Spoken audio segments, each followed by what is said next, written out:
Far too often when it comes to conversations about our money these days, it often focuses more on what to buy.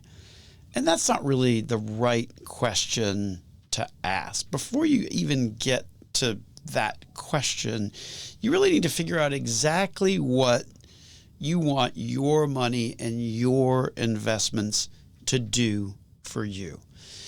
That's why Chapter 3 of our book, Next Gen Dollars and Cents, talks all about how to set and achieve financial goals. After all, if you have a dream, setting a specific goal increases your ability to make that dream a reality. Goals also help to sort of clarify what you actually want to achieve, giving you that clearer sense of direction that can ultimately help you stay focused and motivated to accomplish the goals that you want to achieve as it relates to your finances.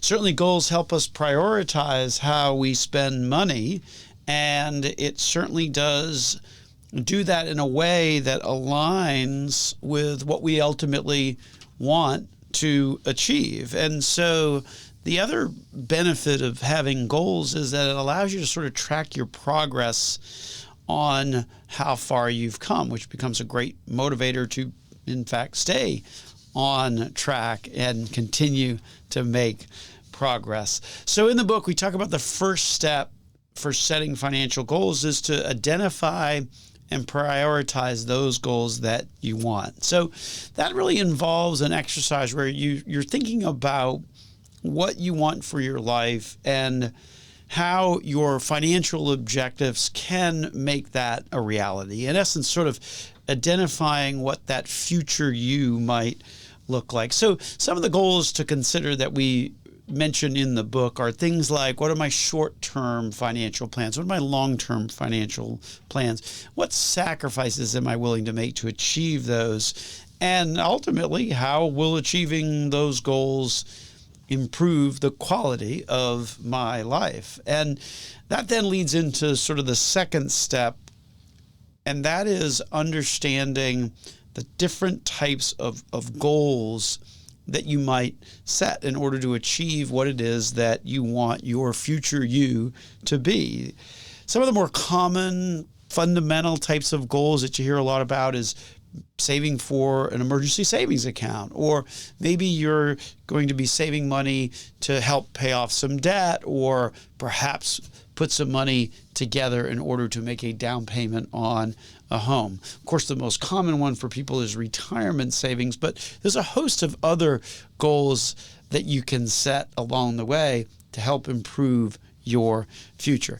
The third step is what we describe in Chapter 3 of our book, Next Gen Dollars and Cents, as really creating a plan of action, right? Goals without a plan of action of how you're going to accomplish it are just words on paper. So in the book, we talk about 5 distinct tips that you can use to really improve the likelihood that you're going to be successful on achieving your goals. So the first one that we talk about is making your goals specific and measurable, right?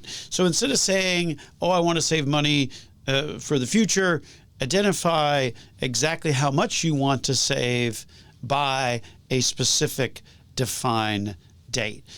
The second tip that we give in terms of creating a plan of action to accomplish those goals is this notion of certainly prioritizing, right? You're not going to be able to do everything all at once. So prioritizing those goals and deciding upon which one is the most valuable to you and start on that one first rather than try and sort of tackle everything all at once. That becomes really hard and only sets you, unfortunately, up for failing to reach those goals. The third tip that we give is to create a plan. So this involves exercises like creating a budget, looking at your income, looking at your expenses, things like that.